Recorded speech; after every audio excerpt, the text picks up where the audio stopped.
Hi, Andrew. Hi, Bong. I'm just trying to invite the others in now. Okay, I see you also had a haircut. Yeah, like I mean, it was getting a bit long, and it's That's nice. Nice. it's You're looking good. like 28, 30 degrees here at the moment. Oh, okay. So even at night, it's like it's still in the 20s here, which is quite hot for the southern hemisphere of the of the world. Well, that's good. I see. You know, you're looking good. I'm glad. I'm glad. Thanks. Yeah, I've been trying to stay healthy. I mean, I've switched over from soft drinks to coconut water. Okay. So I've been drinking a lot of coconut. I usually have that about 3 to 4 times a week. Coconut water. I mean, we're going.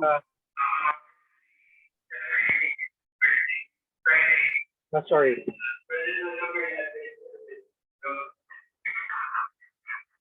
No, okay. Sorry about that. It's okay. Yeah, I mean, I've been going to the gym, just been alternating between cardio and like lifting, you know, like every so often. Just on the treadmill. Oh yeah. I just finished a meeting earlier with the 8 athletes that are going to compete at EMIS, and a lot of questions came up to a lot of questions came up with Coach Sean regarding you know, like where do they, you know, what do they have to check in, or and we have Rene Herrera joining us as well. Cool. G'day. How hey buddy. Ayan, Rene. Bong Pedralvez po. Para... Sir, magandang gabi, sir. Lista na. Hindi, baguhin natin para yung pangalan kasi yung Manolo, yun ang formal name ko eh. Christian, kilala mo yung pangalan niya. Yeah, so Rene, I've just got you here because I'm going to ask your opinion on the steeplechase and some of the other events, because I'm going through the events in Baguio. I have the start list for Baguio, and obviously not all the events are going to be held in Baguio. Some of them will be held in EMIS. Are you going to Baguio, Rene? I'm just asking, will you be attending? Or do you have military duty at the moment? Nagko-coach ka na rin ba rin eh? Unmute ka. Sa ngayon, sir, wala ako sa coaching staff ng Patapa, sir, kasi si Coach Binabisa yung pumalit sa akin. Nasa full-time Navy personnel ako yun, sir. Navy ka ba ngayon? Navy? Yes, sir. Yes, sir. Okay. So Rene is like 5-time SEA Games champion in steeplechase before. He has 5 SEA Games steeplechase titles. So, you know, between him, Allbook, and Hector Baguio, and also Bonavista. So 6 from Bonavista, 5 from Rene, 2 from Allbook, and 1 from Bonavista. So that's a total of 5, 11, 12, 14 SEA Games titles in the men's steeple. So Philippines has a very long tradition in men's steeplechase at SEA Games, starting with Hector, then Bonavista, Rene, Allbook, and now a bit of a gap in terms of. Hindi ba rin eh? For a while. 10,000. Yes, sir. Nag-10,000 ka rin, di ba? Before, sir, nag-10,000 pero sa hindi national team, sir, hindi ako nagpan. Pero before, nag-try ako nan. Pero sabi ko parang alanganin ako nun. Allbook is coming in also? Maybe not. I'm not sure. I didn't invite him, but he's got no signal where he is. But I've also invited what's his name, Stephen Newton, known as the Talking Chinoy. He's also like a subject matter expert in long distance events. He has his own YouTube channel, and he's an affiliate of mine, PinoyAthletics. He's been on a couple of our programs. I also invited Coach Jason Deach from Bulacan, who's also another subject matter expert in long distance. I invited Coach York Tamayo, who's one of the assistant coaches at LaSalle. He's more of a hurdles subject matter expert. He's a grassroots coach. He's got a couple of, he's doing his level 1 at the moment with the World Athletics. He's more of a hurdle/sprints coach. He coaches high school kids and elementary kids. He's with LaSalle's of Bell, I believe. Then also, I think I invited one other person. I can't recall who that was. Because Ernell's not available tonight because this is kind of like an awkward time in Hungary, and he's really busy with his he's very busy with his thesis, or he's got some other sort of thesis or paper he's got to How prepare. many years he left before he can complete his thesis? Sorry, can you just repeat that again, Bong? I didn't quite. How many more years? How many more terms does he left before he can complete his thesis? Well, Ernell's doing a doctorate in sports science, and he'll be completed that, I think, in just under 2 years. So he's got about a year and a half or 2 years,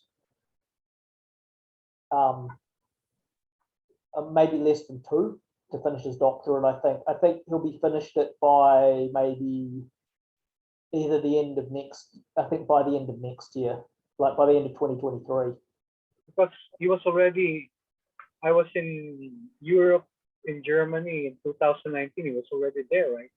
What was that his masters if he was completing them, or still?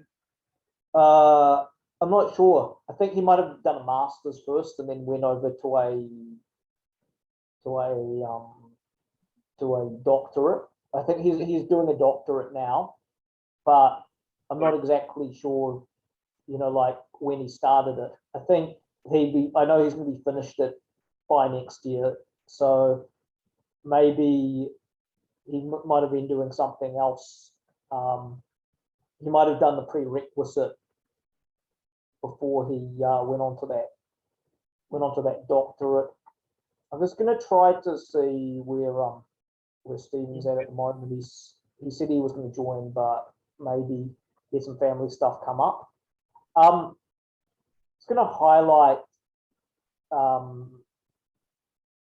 with the men's steeples in the last Southeast Asian Games. It was held in 2019, and I think we only had one participant in 2019, and that was Janelle Gubocha.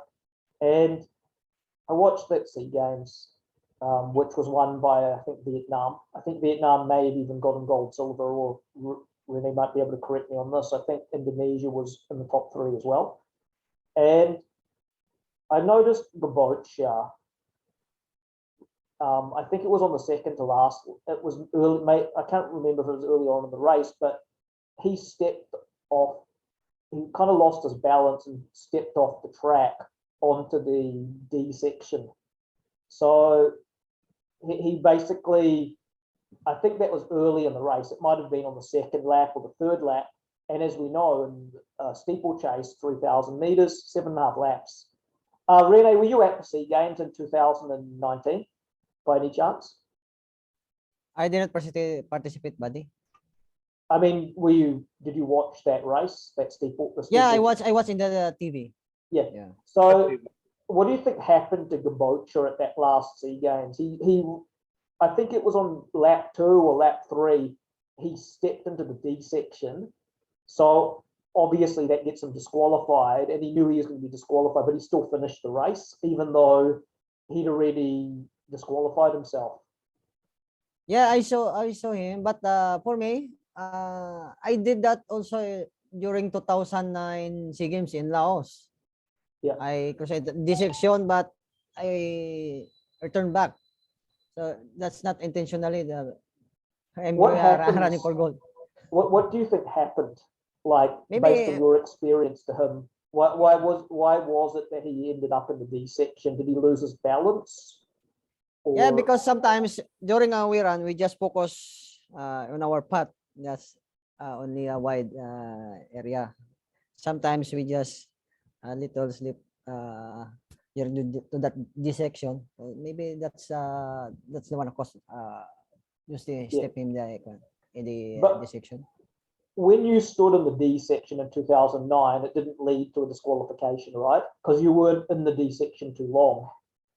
Yeah, I did not maybe 2 to 3 steps only. Then I turned Yeah. and then back. Because with Gabocha, he made, I observed in that SEA game, so I was sitting there watching it. I observed he made maybe like about 6 or 7 steps into the D section. So it was very obvious, became obvious that he was in the D section too long. Yeah. Whereas I guess with yours, the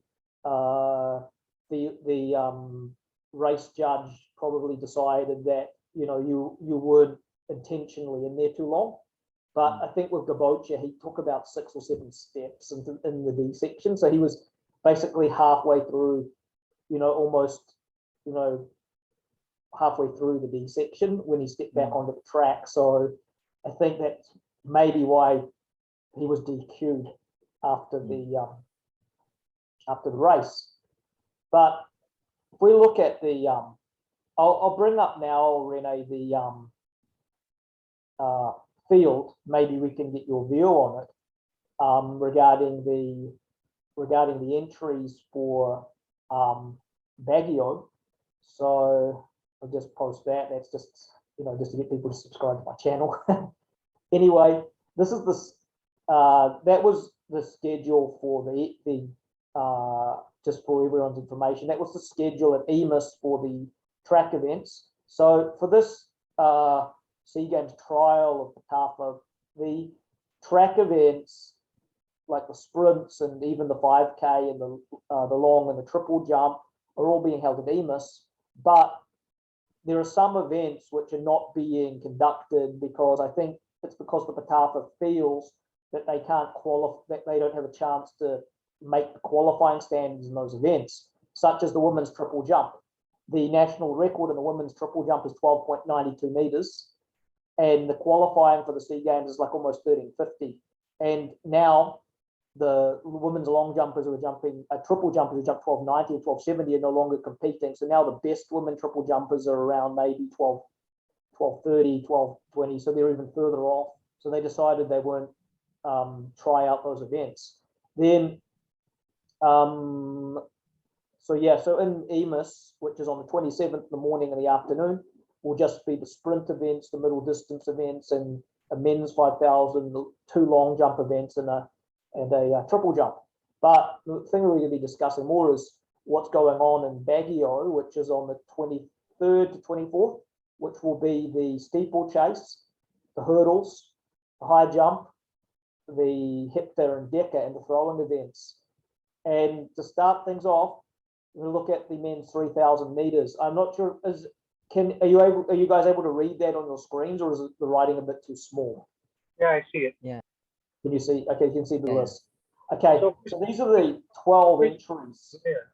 for the men's steeplechase. And I believe that I know that some parts of my lists are not updated because they've made additions to them, but I think that the steeplechase event is updated. But I'm surprised not to see Fernando Reyes from La Union, the bronze medalist in the last event in the lineup for this event.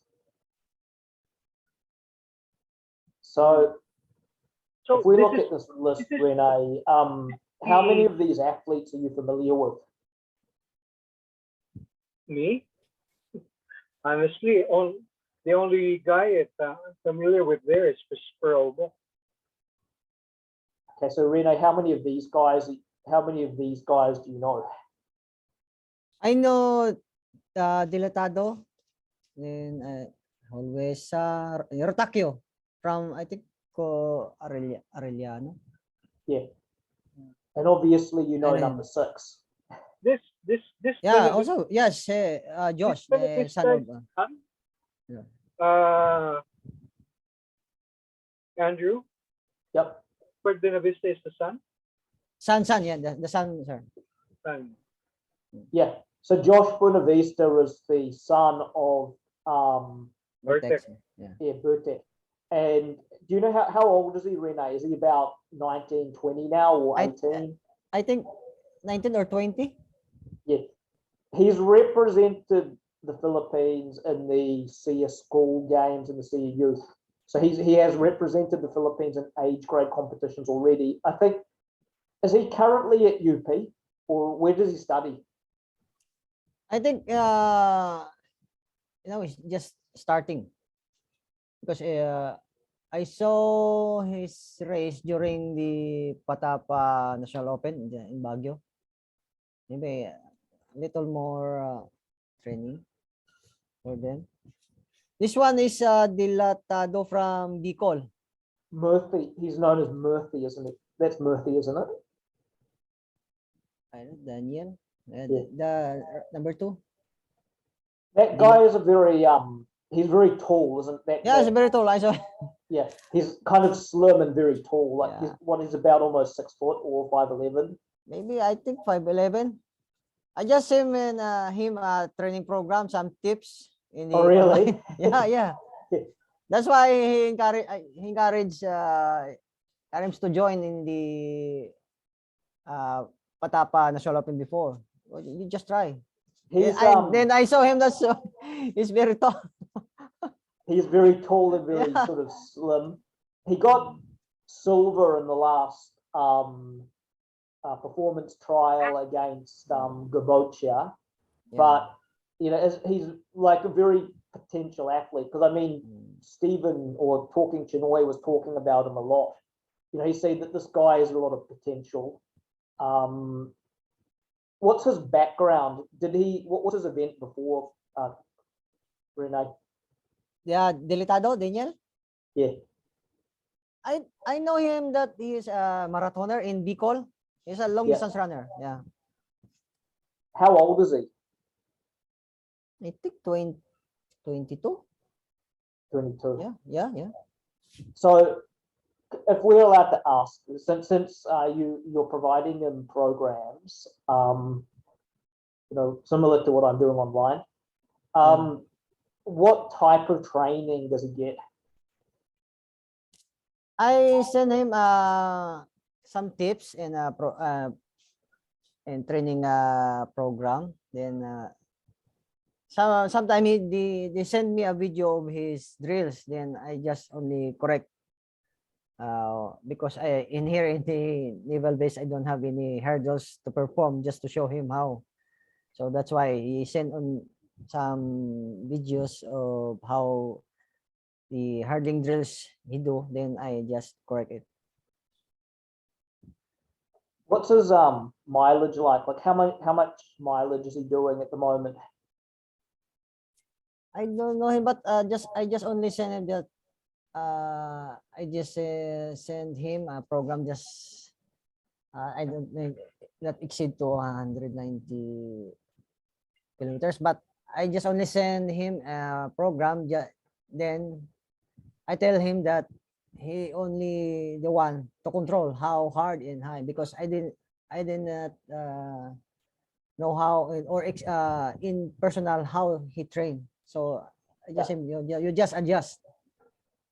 Are you helping other athletes besides Murphy at the moment? Do you have other athletes that you're sending programs to or you're assisting? Also, Brasa from Iloilo. I just send him a training program, then tips, some advice. Yeah. I believe Rasa, who he was very supportive with our virtual events. He joined a couple of them. Yeah. He joined pretty much almost every one of them, along with Louis Agawa. Yeah. These two were very consistent joining our PinoyAthletics virtual events during the pandemic when there wasn't much on. I believe Braza is running in the 1500, and I'm not sure if he's also in the 5000. I haven't checked the start list, but I believe he's doing 2 events at during I think both of them at Emus. I told him that he maybe join the steeplechase because I told him he had a biggest chance compared to the 5K and 10K, because in SEA Games 5K and 10K is so tough opponent Because of you've got that Titan. guy Yeah, from Thailand yeah, who's just run 13:08 Yeah. in 27:17, but yeah, in the steeplechase, 9 minutes. So in our view of 9 minutes, imagine before the rule book, he's only 154, but he can, get the gold. So anyone who's an average 800-meter runner can be a SEA Games champion in the in the steeplechase if they really want to do the event. It's an easier Yes. event yeah, that you can get a medal or even get the gold in. Imagine, even if you run 154, you can run below 9 minutes.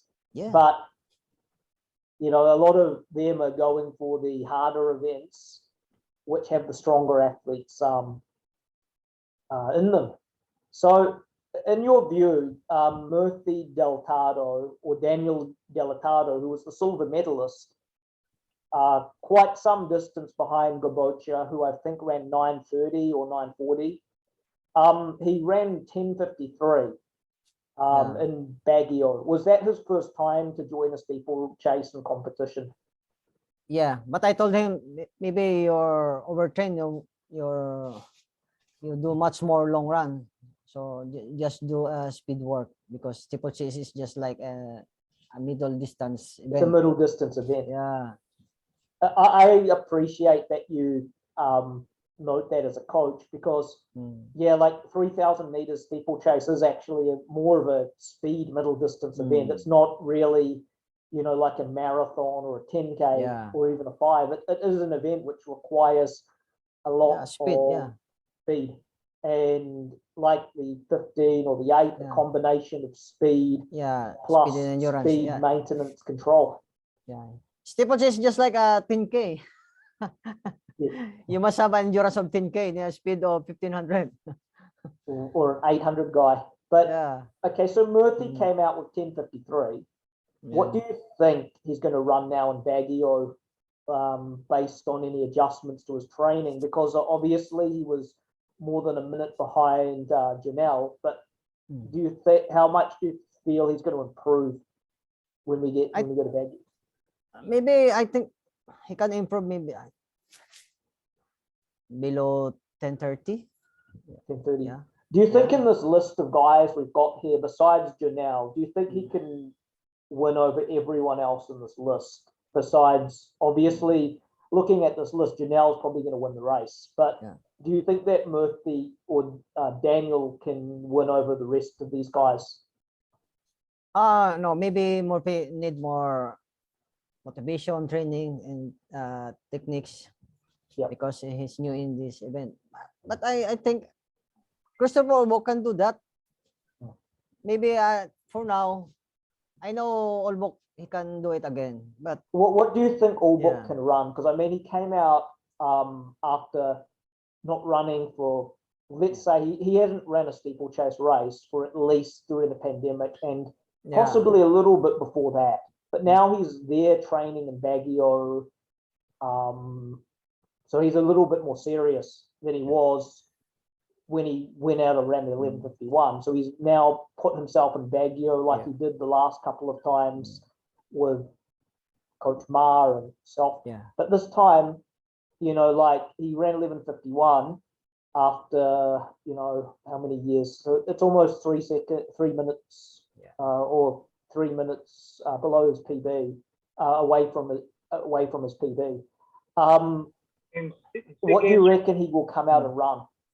Given, I know Olbok is a very talented guy. The technique and skills is in him. Only he can do for now is to improve his endurance. The drills. Just because I saw him how he ran during the National Open. He lack of endurance. So maybe and he looked a little bit overweight. He looked a little bit chubby. Need to reduce more. At 32 years of age, I would say that he's got another run left in him if he wants it. But do you happen to know who he's training with at the moment? Is he training with Mario or Bertek, or who's he working with right now? I think he trained with the athletes of the Coach Bertek. He joined the training you're in now in Baguio. This list, to my knowledge, is not fully updated because there's one athlete who's missing off this list who told me he is going to be in the steeplechase. Louis Agawa, good 800, 1500 guy. Who do you see besides, obviously, Gaboch is quite good, Allbook's quite good, Delicato's coming up, and then the Sagawa guy. Who else in this list do you think we need to watch for? Rotakio. Rotakio. Yeah. Obviously, Gilbert, was a former Palarong Pambansa champion in the steeplechase. And I saw him during the NCAA. He plays steeplechase. I don't know if he had a good training this year. He's not that old. I mean, he's maybe, because he went with us to the ASEAN School Games. He's only like 25 or 24, but like he hasn't been active for a while. I mean, not race active. He's been maybe doing some road runs or something, but he hasn't been track active for years. What about Josh Bonavista, the son of Bertek? How do you think he'll go in this race? I saw him do his training in Baguio with his father, but I don't think he can do it in these trials. But I know him that he has a potential. Okay.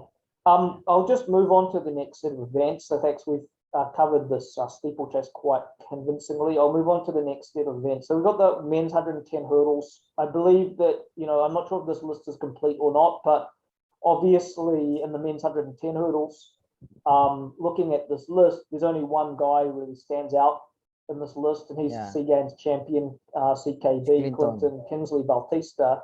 Obviously at local level, even though he's not in tip-top shape in the hurdles, still trying to get his steps right, but like his sprint speed is pretty damn good right now, but his steps between the hurdles are not there. I think that locally at this meet, it's a walk in the park for Clinton, but the problem is at the Southeast Asian Games level for Clinton is the other guys are coming up now, like Sofian of Malaysia's run good. This guy from Singapore, Zing Yang or whatever his name is, he just ran quicker than the SEA Games gold medal time. And then this guy from Indonesia, Malhotra, he ran a 14:11 in the rain. So I think that Clinton, like he had that win over Sofian at the last SEA Games where they basically both ran 13:99. But I think that he's got a lot more pressure this SEA Games than he did on the games in 2019 because everyone else is starting to come up now. He's got terrific sprint speed at the moment. I mean, he ran a pretty good 100 in Baguio, but he opened with 14.4. Sure, Bob? Yeah, sorry. Yes. Yeah, it's okay. Rene, Yes, sir. nahawakan niyo ba, na-coach mo ba si Ulbok for a while? Si Chris? Yes, sir. During 2017 SEA Games, Malaysia. Oo, kaya natatandaan ko yun eh. Kasi I cover that. And I know medyo may, from what I hear, may attitude problem daw at the time. Yun lang, yun, sir. Si Chris. Pero ngayon, palagay mo, kaya, kasi nakita ko nga, pero nag-cover din ako din kasi sa 2015.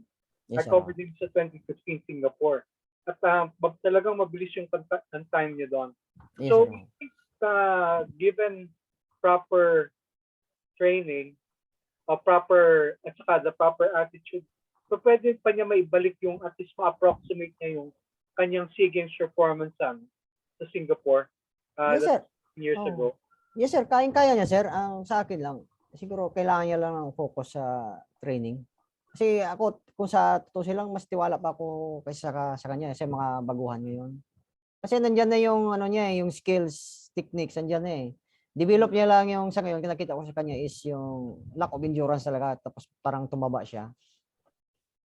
Yun lang kulang ni Olbok. Yun nga, nag-cover ako noon, yung I can tell you and I understand.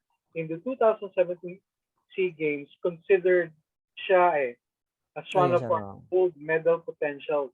Yeah. But unfortunately, parang as he said, hinawakan mo yan, nagkaroon kayo ng problema, hindi naging serious sa training. If I remember yes, sir. correctly. Yes, sir. Medyo nagka-ano kami doon. Pero that time, okay naman yung train niya, pero late na eh. Yung previous na kuan, before the SEA Games yun, medyo nagka-ano na eh. About sa attitude towards training kasi siyempre malayo pa. Itong, yung delatadong ano kanina, yun ang current na tinitrain mo? Hindi naman sir, ang ano lang, siyempre sila, they ask for some tips and training program. So ako naman, willing naman ako magturo. So, sabi ko, mahirap lang magturo online pero just ask questions kung ano yung mga dapat. Tapos kasi wala akong hurdles ito para i-perform. Kung ano yung mga drills. Sabi ko, mag-ano ko lang sa YouTube or kung then send me a video nito, ano. Sa background nitong delatado, itong nag-10:53 na medyo mas mabilis na yun kayo. Sa ngayon siguro sa alanganin, yung ganyang time sir, alanganin pa. Alright. Alanganin pa yan. Kasi ako noon, high school ako, 10:30 ang time ko eh. Ilan taon na ba to? Ito 22 siguro sir, 21. Parang Alright. We can move on. Yes. Okay. Yeah. So just looking through these events. So in the men's 400 hurdles, I'm looking through this event of the 400 hurdles. So I can say at this point, Palaro champion Elrin Labita will not be participating in the 400 hurdles in Baguio because he's going to be trying to get a spot in the men's 4x4. So his full focus is on that men's 4x4, which we held at Emos against the more established sprinters. And Labita is the junior record holder of the 400-meter dash for the Philippines. So now leaves a very interesting race in the men's 400 between Medina, the fourth placer in the Southeast Asian Games, and the upcoming Van Obedjus from Leyte, who had a shocking upset win over Labita, his more fancied teammate in Baguio. So it's going to be an interesting race between the more established Medina and Obedjus, who are both hail from Leyte in the 400 hurdles. Looking at this field in terms of time, Medina has not been in the best shape. He has ran 50.9 in the 400 hurdles, but he was injured and wasn't able to run in Baguio, and he's still coming off his injury. So he's looking at making his third Southeast Asian Games in this event. In the next event, the Decathlon, where we have two SEA Games medalists, Toledo and January Ubis.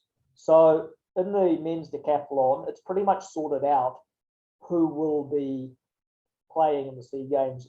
Looking at this list, I think that it is Ubis and Toledo, and the event itself for everyone else is more a exposure or tune-up, because it's already kind of obvious that these two are the selections for the Southeast Asian Games. Toledo, double gold medalist in the decathlon, and Ubis, the two-time bronze medalist in the event. And Ubis apparently has been going pretty good in the pole vault. He jumped 5 the other day in training over the soft bar, so his points are going to go up in the decathlon event significantly.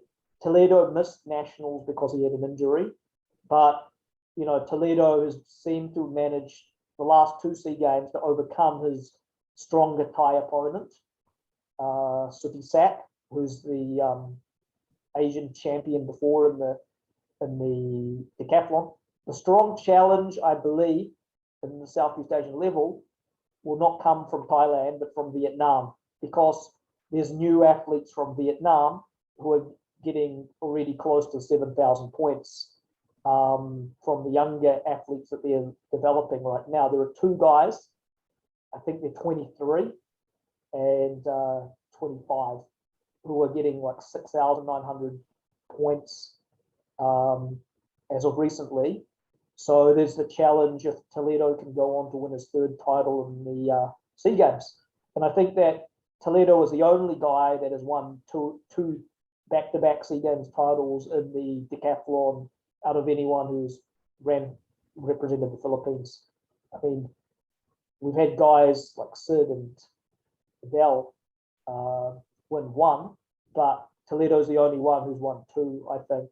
And if he can make it three, it'd be something special for him if he can make that three in a row in the men's decathlon. Looking to other events, shot put. Obviously, in the shot put, the favourite here is Antua. My query is, you know, like, is the Lamb athlete, William Morrison. I mean, he is lined up for the SEA Games, but he has not competed since March of 2020. Obviously, I can see that he's training and getting ready for the SEA Games. There's wondering when he will compete is the query, because obviously he's a lot stronger than everybody else in Southeast Asia in this event, and even presumably with no training. I mean, sorry, not no training, but with no competitions, he'll still be a force to be reckoned with at the Southeast Asian Games. Even though the guy from Malaysia, Zulkifli, the Paralympian guy, has improved significantly in the shot put and is now a 17-meter thrower. You know, Willie won the SEA Games in 1848 last time, but Zulkifli's come up to into the 17-meter range. So, question is, with no comps for Willie, is he going to hold off Zulkifli, who's now rising up in the men's rankings in the shot put? Looking at the discus, again, it's clearly going to be Mantua in this event, based on the fact that he's the only guy, I believe, who throws over 45. And then the javelin men. Okay, so the interesting event as well. So we have a SEA Games champion, Melvin Kalani, thrown 72 meters, 72.85, I think it is. And he threw 65 meters at nationals. Again, at this competition, it should be a walkthrough for him. But the thing is, in the SEA Games level, is that the Vietnamese guy and the Indonesian guy have thrown 71. So these are the strong opponents of Kalano at SEA Games. He has a little bit of catching up to do because of the pandemic. So it's going to be interesting to see what he improves on past 65 leading up to the SEA Games in this event. Is he going to go maybe 68, 69, or hit 70 at this point, or stay at 67? Because the two from Indonesia and Vietnam have thrown 71 so far, leading up to this Southeast Asian Games. But it was impressive how Kalano was able to beat them both in the last SEA Games in Clark. And then hammer throw, we still have old campaigner, four-time SEA Games champion, Herrera, coach / athlete in the event. It's obviously the strongest of these three. But at the SEA Games level, it's pretty tough because you've got the Thai and the Malaysian throwing 67. No one has quite closed in on Caleb Stewart's Southeast Asian record of 68 yet. It's 68.66. I think the Thai and the Malaysian have thrown 67, but Caleb still holds the mark at 68. Looking at now the high jump men. I don't feel in this event we're going to hit that qualifying standard. It's 2:15. Grosby has a PB of 2:06. Malaysians are very strong in the high jump event. They've got a guy jumping over 2:30. They've got and the other guy jumping around 2:28. So they've got like really strong athletes from Malaysia, plus Singaporean jumping 2:15, Vietnamese guy jumping 2:18, and a 2:18 from the Thais, or 2:20 from the Thais. So it's a really tough event to qualify for. In the pole vault men, we've got the three here participating: Matt Obiena, Francis Obiena, and Hockett. So Hockett gunning for his second SEA Games. Standard for the SEA Games is 5 meters flat. None of these three have hit that standard yet. Obviously, yeah. So the next event of the 100-meter hurdles for women. 4 athletes in the event: Mckinnon, a Scot, and Pedralvez and Agamanos. The strongest of the 4 is a Scotan, who's also in the 100-meter dash at Emus. She has a PB of about 14:30, 14:20. Standard for the Southeast Asian Games is 13.92. And, with that in mind, I think the last athlete we had to hit below 14 was the great Sheena Ratilano. So I think that, it's very tough for Melissa to go from 14:36 to 13:92.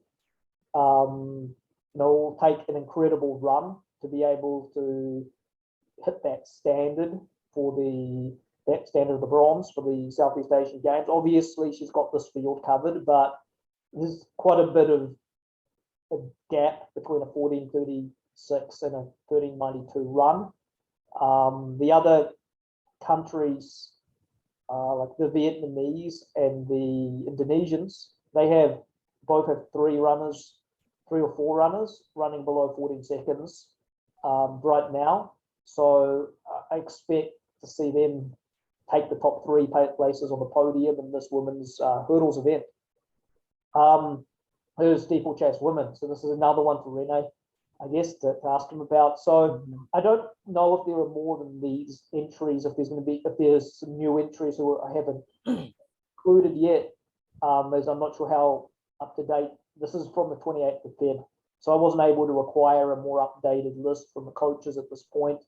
So obviously this girl at the top is from the same place in the Philippines as you. So you know her quite well, I believe. From Guimaras. Guimaras, Joyda. So yes, this girl at the top is the SEA Games silver medalist in the last SEA Games, Jordan Gagnow, PB of 10:59. Behind the very strong athlete from from Vietnam, Wan Nguyen, who won 3 golds in the last SEA Games, in the steeples, the 5 and the 10, and a sub 10-minute runner. I'm just wondering, do you have any updates on how Joyda's training is going at the moment? Because she wasn't in Baguio in the last competition. Yeah, I saw her training in Baguio during when I just had a military break here in the Navy. I saw her training in Baguio, Joyda, during in the team, national team. Maybe I know that she is prepared now. Yep. So I think in the steeplechase and the women, we're going to see more of the competition coming, I believe, from the Vietnamese.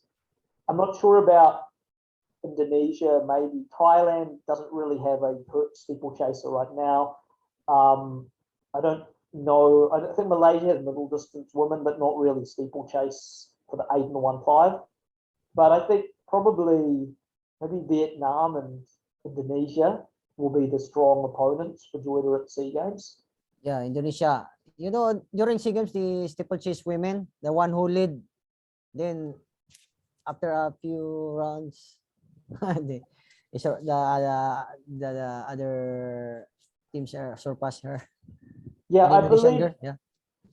the girl we're talking about is Rudy Budiatri. I think she's now Yeah. retired though. I think she doesn't. I think she's already retired from the Oh. sport. But yeah, Rudy Budiatri was the opponent of Barnard, Jessica Barnard, before in the steeple. So she was like, I think what 2 or 3 times or 4 times SEA Games champion in the steeplechase. Yeah, like I mean, Joyda ran 10:59 to get the silver. I believe Joyda was lucky to get the silver with 10:59 because usually Yeah. 10:59 doesn't get you top 3. Yeah. I mean, imagine Jessica had to run 10:20, 10:30 to get Yeah, bronze 10:30 before, yeah. before. But now I think that in Vietnam, Joyda will have to run a lot quicker than 10:59 to land top 3 and certainly to get the silver because Vietnamese have their second number 2 runs about 10:20. Their second best girl runs about 10:20, I think. Anyhow, I'll move to the next. So, women's 400 hurdles. So we have Behoy, Campo, Gamanos, Marilyn Avila, and Vergara. So looking at this list, through the list, I was very surprised to see Marilyn Avila in the list because she hasn't ran for years. A former member of the national training pool. Now, I believe doing a lot of fitness training, fitness model. So like, it'll be interesting to see how Avila does on her comeback in the hurdles event, which she hasn't done for quite a while. Dia Campo, pretty good high school runner. I think has run 103 for the 400 hurdles. The clear favorite in the list though is Benelin Behoy, who was the 4th placer at the last SEA Games and Palarong Pambansa champion in the event, with 102 as her PB. However, it's a very tough qualifying standard for the 400 hurdles. I believe it's 59 to qualify for the event. And the other Phil-American athlete who got that bronze medal in the event, Robin Brown, just ran a personal best of 24.25 the other day in the 200. And she'll be joining us tomorrow to discuss her training and her preparation for the Southeast Asian Games. And obviously this event is dominated by those 2 Vietnamese women, Quach and Huyen Nguyen, who have been gold, silver for the last 3 SEA Games.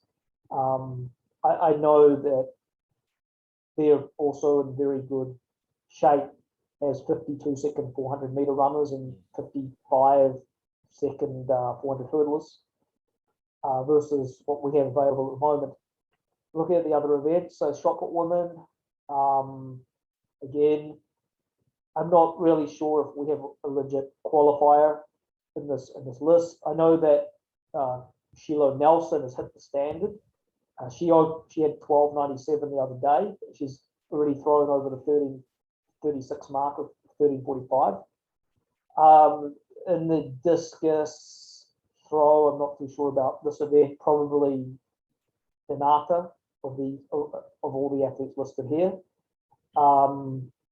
Obviously, the women's discus throw record in the Philippines is the oldest one. It stood for 51 years from Slovenia. The javelin women, I don't think that this list is complete. I think that Kui Toi, the Palaro champion, is also included here. The strongest athlete here is probably Palabrika, who was 4th in the last Southeast Asian Games and bronze in the one before that. And rounding up with the heptathlon. So this is the interesting event. We've got 2 qualifiers here, Mckinnon and Komoso. So the interesting athlete there is the black Filipino athlete, Alexey Komoso, who's not a member of the national team. and has been training with Coach Sean privately in Tarlac. And she hit the bronze medal standard for the SEA Games and would probably there be joining Sarah Mckinnon at the SEA Games. And that's it for the updates there. All right. I see Bong is a bit is now dozed off a bit there. All right. So, any further questions or things to discuss? I think we should wrap this up.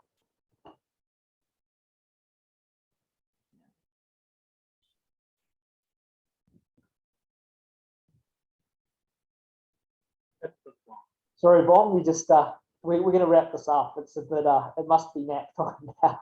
It's okay. It's okay.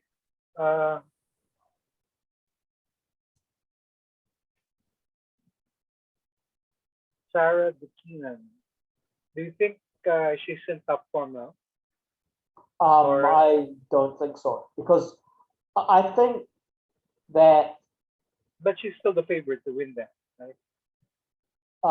this event or at the SEA Games, because like even in this event, I think that the upcomer that we need to really watch for at the moment is the black Filipino athlete Alexey Komoso from Iloilo. I mean, she won the Alexi won the nationals. Been training with Coach Sean Guevara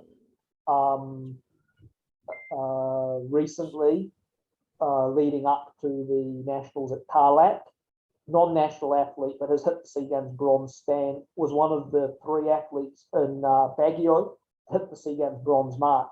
So there were only 3 athletes in Baguio that hit the bronze mark of the SEA Games.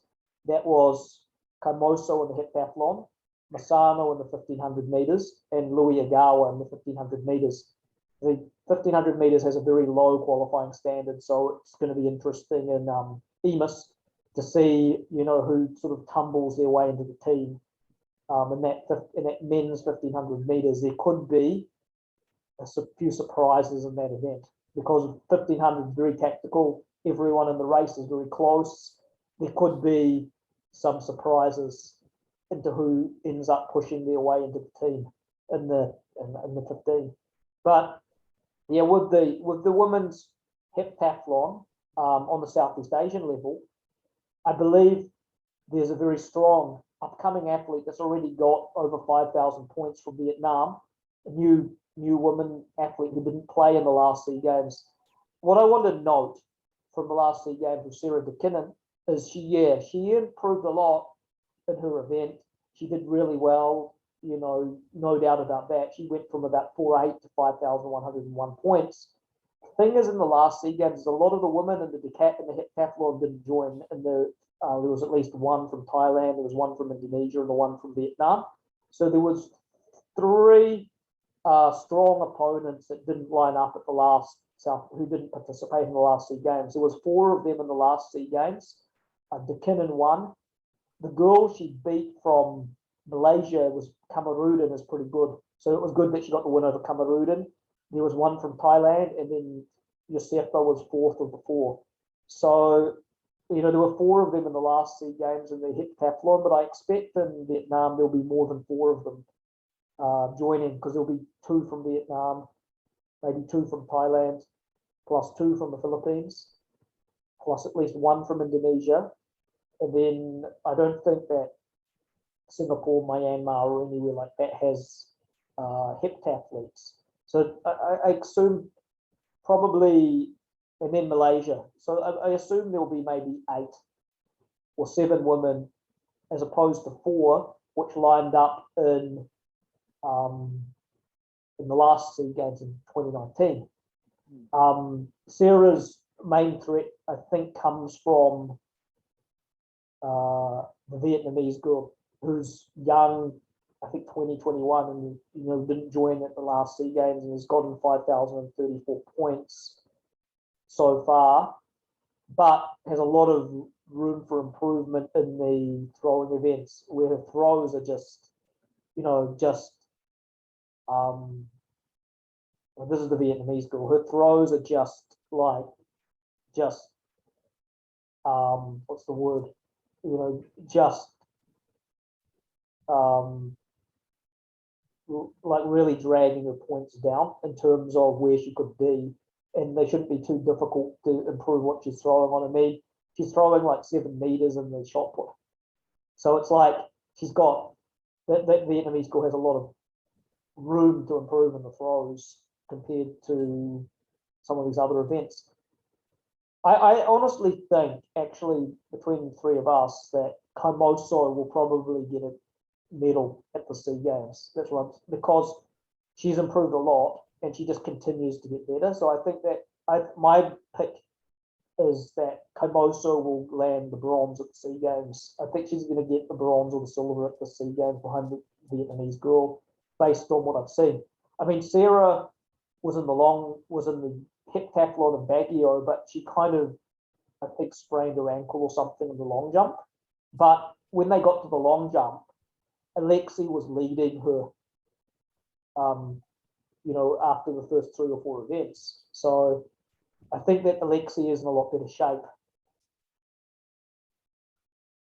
Okay, so you think what's this now? Sorry, the slide is a little bit small. Alexey, you think Alexey will win this performance trial? I think Alexey will win this performance trial based on what I've observed. I mean, Mckinnon is automatic, I believe, to the SEA Games because she is defending champion, and I don't think that Pedralvez or Legamayo will surpass 4,730 points to hit the bronze medal standard. Looking at this list right now, Komoso has gotten 4,734 points, which is 4 points above the bronze medal standard. So she's a new qualifier. And Mckinnon, by virtue of being defending champion, is automatic unless one of these other 2 girls beat her and beat the qualifying standard as well, based on the selection methodology that they usually use. I would say that Mckinnon and Komoso will be the 2 going to the Southeast Asian Games, unless Parajai or Legamayo have a dramatic improvement in their points. Okay. And I think, but I think that Komoso is more likely to land a medal than Sarah based on what I've seen. But I guess we have to wait and see how she bounces back at this competition before being sure of that. But based on Baguio, I think Komoso is in pretty good condition right now, and I would expect her to improve on 4,700 points. Well, let's hope they don't get injured. That's the primary thing. Yeah. Given the When I was in Baguio at the Nationals in December, there was quite a few injuries. I mean, there was Toledo, there was Sarah, Medina, Rapena. Like quite a few of them had injuries before, during, or leading up to the event. And I think my view is the reason why that is because they kind of got rushed back into training pretty quickly through a lot of inactivity during the pandemic. I think there wasn't much sort of going on during the pandemic, and the athletes got sort of forced back into camp, and then they had to get ready very quickly for this competition without much time to prepare for it. And I think that's what I believe led to the injuries, which some of them are still bouncing back from at this point. The pandemic really set everything back a lot in terms of the ability to be able to have access to a track or be able to have access to competition more so than anything else. Well, 23, 24. What's the weather now in Baguio? Is it cool there at the moment, or they're feeling the effect of summer? Malamig na ba ngayon Rene sa Baguio? Oh, sir, yes, malamig na yun. Malamig na yun. Kasi tuwing hapon, I think, ano eh, umulan eh. It's raining during afternoon from 3 p.m. Going back, although sa Sunday pa ito, makakapanood ka ba dito sa Imus? Nasa Sangli ka ba ngayon? Or Yes sir, sasangli ako sir, pero depends sa duty ko sir. If, ano, wala kong detail duty sa Sunday, sa 27, makakapanood siguro ako dito. do you know where your athletes are going to stay here in Imus? Hello, Andrew. Sorry, what the question again?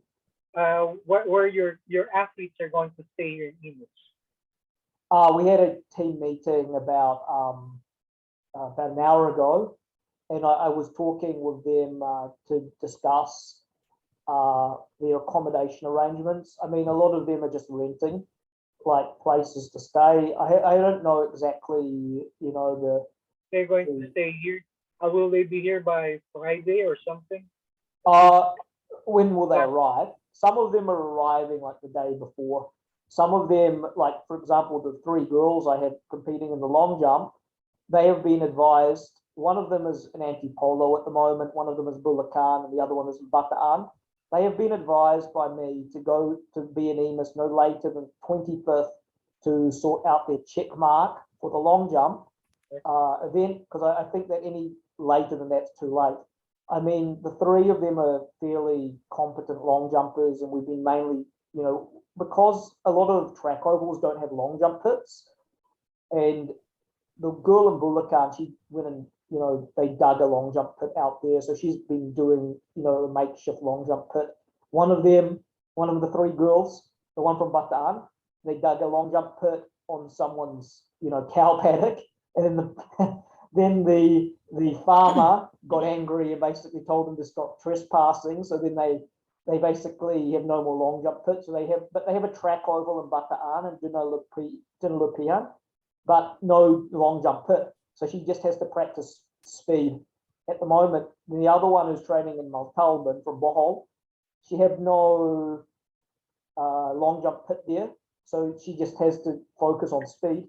So the 3 of them are not in the most ideal situation. So they're going to be going to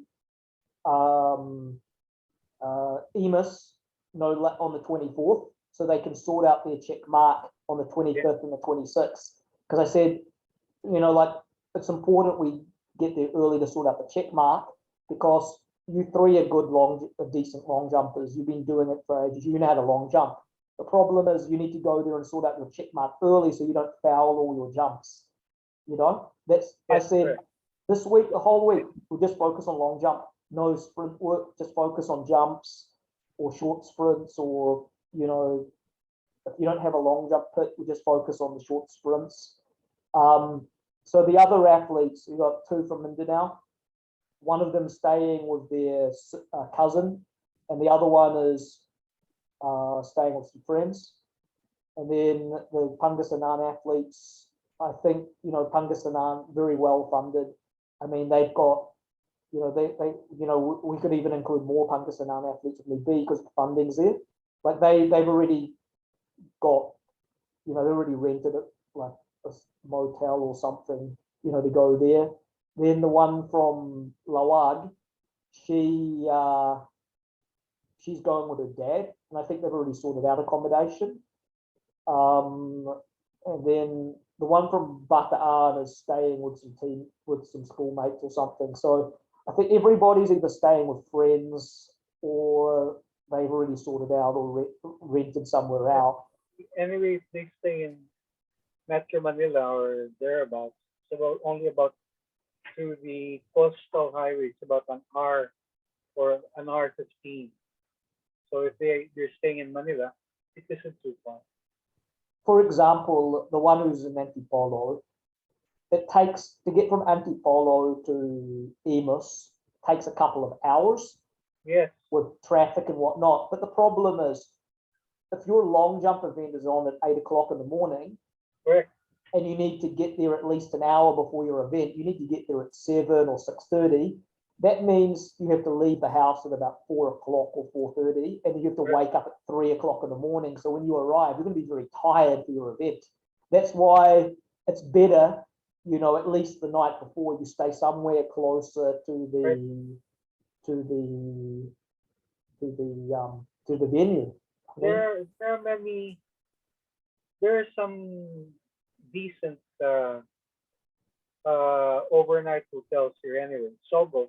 yeah, exactly. If you just go stay in the Sogo and you just Mm. rent it out for maybe 8 or 9 hours or 6 hours, that's, I think, what is that, like maybe 500 pesos or something? You know, like that would be like an option, I guess, is to get an overnight sort of place just to rest up for the competition nearby.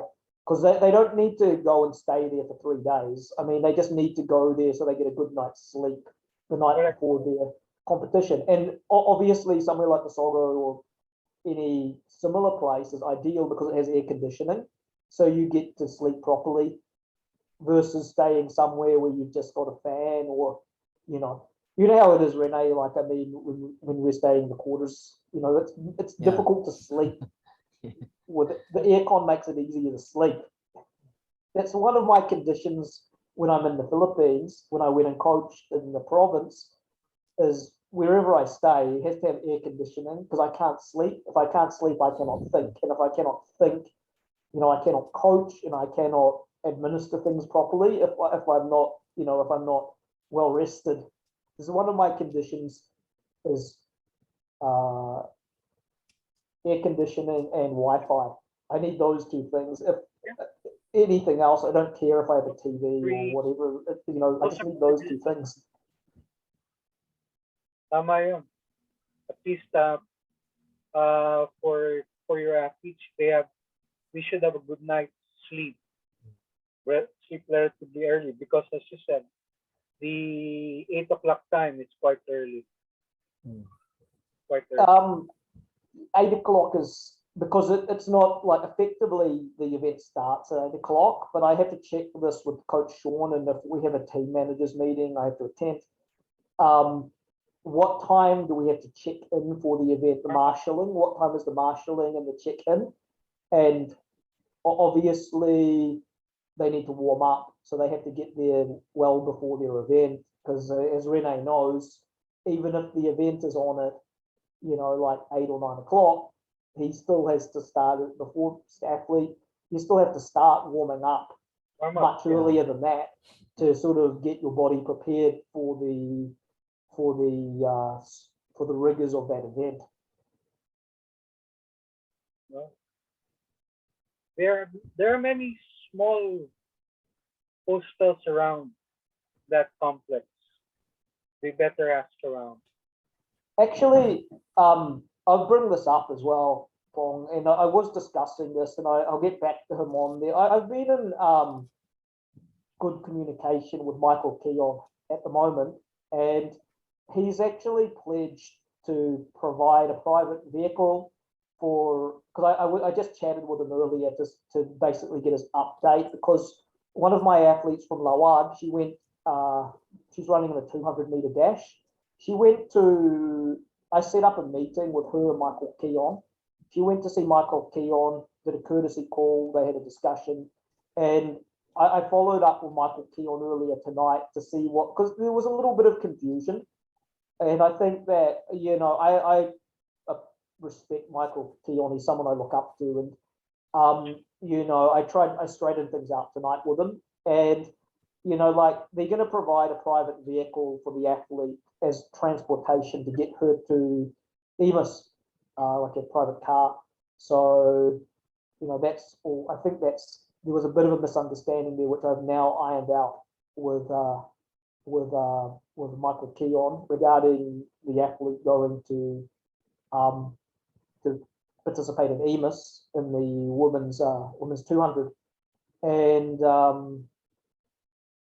I think there was a slight misunderstanding there, which has now been sorted out with Michael Keon regarding the athlete going to EMIS. I mean, as much as I could, I tried to make sure that every athlete out of the 8 they going to EMIS, I tried to make sure that every one of them had funding to get the EMIS, which is, we had to go to LGUs really early to secure the funding to make sure that we weren't rushing for it at the last minute. I mean, as soon as we have this event finalized, I contacted mayors, governors, and Congress, uh, congressmen, barangay captains, and whatnot to make sure that everybody would have the funding early, so we don't have to rush for it. That's good. I just took a look at. There's a Sogo hotel not about 20 minutes away from the venue. I would suggest that to the athletes, that it's clean, good accommodation. Yeah, it's an easy commute. It's very near the very near the sports complex. Yeah, it's good because they have like Wi-Fi and Yeah, it does. I'll air just- conditioning, so it's good for the athletes to be well rested. I'll just give you a screenshot of it later on. If not tonight, tomorrow, at the earliest. And then I just also highlight as well, we're looking at having 2 other events after this event, because according to Coach Sean, who I was discussing regarding the events, the TAFA said they might have another one of these events later on. But as Also, far as I know, this event on February 23 to 27 is the last qualifying competition for the SEA Games, because the entry by name to the organisers, according March- to It's March 13th. March 13 or 13th. 12. Depends on what, because I have a copy of the CDM manual. Yeah. It says March 13th. Okay, so March 13, because that's according to Mon Fernandez, the CDM. That could be the internal deadline for the national team. Is the 13th the deadline of the organisers?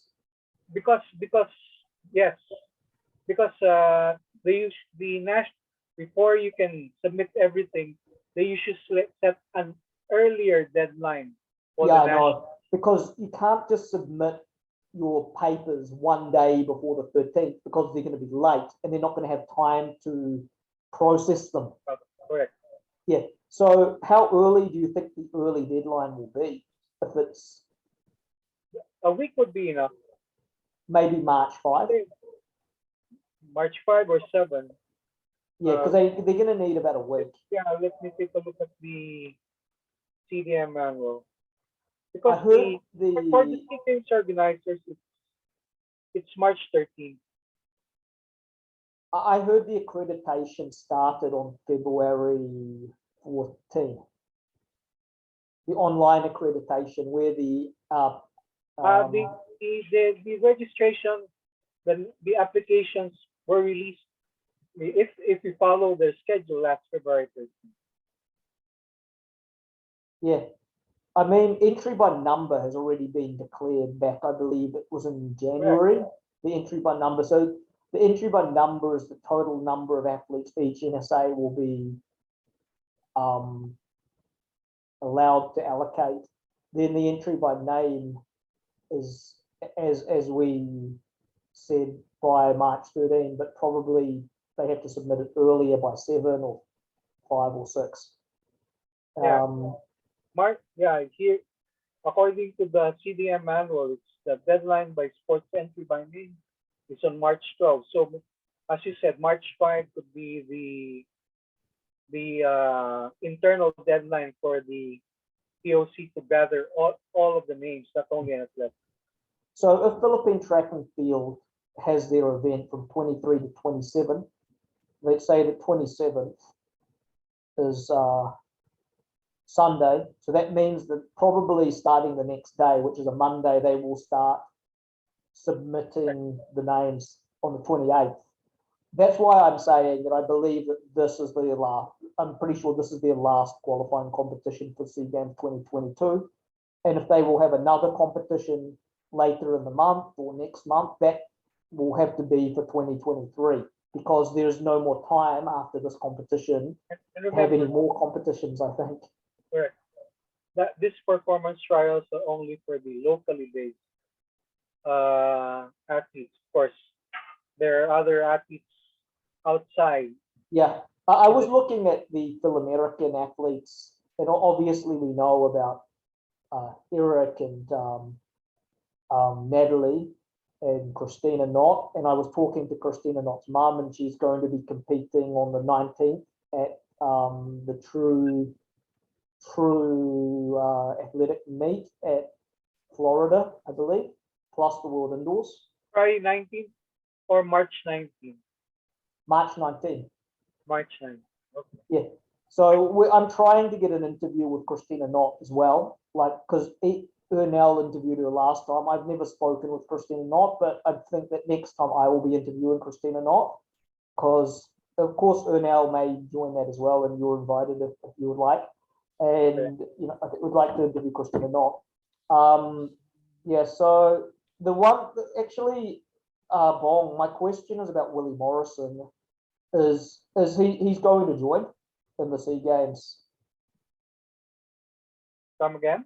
I don't know. My question to you is in regards to Willie Morrison. Is he going to join? I haven't the slightest idea. I'd have to ask Nonong Unso or anybody there. Yeah. I mean, he is. It looks like he's training again, but he isn't joining competitions. But maybe the mindset is that he's already significantly ahead, that would, even without competitions, as long as he's fit, he might do pretty well. I know that Lily Carter is gone. Like, I mean, he hasn't competed. He has not competed, or I haven't seen any photos of him even doing any training. So I think that he's already out.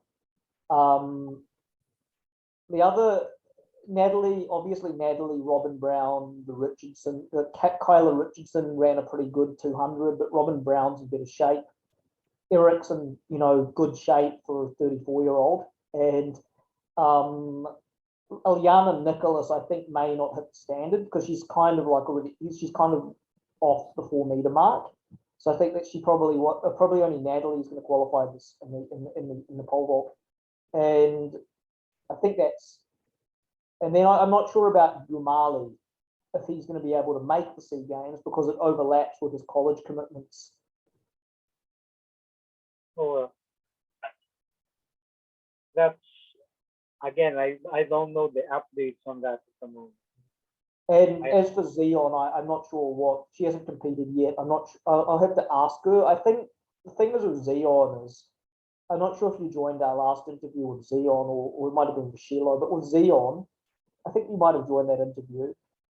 She's studying to be a lawyer, so it's like it must be very difficult to still balance her training if she's studying law, because that's a very time consuming course of study. Oh well. But my view is, okay, with the women's 4x1, I think that we need all 4 of those Phil-Am girls to get a medal. To get like top 3, we need all 4 of those Phil-Am girls. Like that's KK, Kyla, Kayla, and Zion. If we miss one of them, I think that will jeopardize our chance of getting top 3. Because I don't think there's very many quick replacements for those 4 girls. Hopefully we can have it. It's really, really difficult right now. I mean, hopefully a new one will come up eventually to, if Zion ends up, going over the law, she's probably not going to be in the sport too much longer. So hopefully someone new pops up out of the junior ranks at some point. Yeah.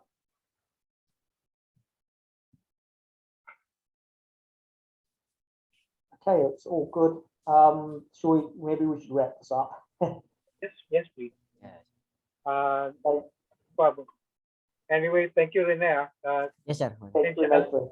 Lang naman ang It just, hopefully makabawi siya at makabalik. Yes, Although based on his present time, medyo matagal-tagal pa ng konti. Pero hopefully, who knows? Pero siguro nga, sir, sa analysis lang sa steeplechase, for the men, they must hit the barrier of 1020. 920. Opo. Yeah, then for the women, Is 920 the Maybe bronze from the last SEA Games, or no, I don't know. Maybe but I think just they hit the 930, 920 barrier, so that for the SEA Games, they qualify. We can assure a medal. Also, Joyda, maybe she can hit the what is time, Andrew, in the SEA Games? Joyda got silver with 10:59. So I 10:59? think bronze is Maybe 10:30. 11:05. Yeah, last week. she must hit 10:30 for a sure medal for this coming SEA Games. I The believe- top opponent, yeah. I believe that that's right. I mean, let's say I don't know if Joyda will be in 10:30 shape now, Yeah. but because there's still a while to go before the SEA Games, and with distance events, it takes a little while to get those times down. But like if Joyda, I would expect Joyda to come out and run at least 11:20. Like not slower than 11:20, about 11:20 at slowest. But and then looking at those other women in that event, some of these women are running 12 minutes or 13 minutes. She's going to be running by herself. A few months to go for the SEA Games. 3 months, Yeah. I think, or just under 3 months. Yeah. And Bong's going to be there. Anyway, I'm 50-50 if I'm going to go. thank you very much for the invite. Hopefully, we can have a more productive discussion. God bless. Yeah, yes, sir. Yeah, thank you, pa. Thanks. Right, right. Yeah, buddy, Andrew. All good. Thanks, Rene. Thanks, Bong. Yeah. Have a pleasant evening, you too. Goodbye.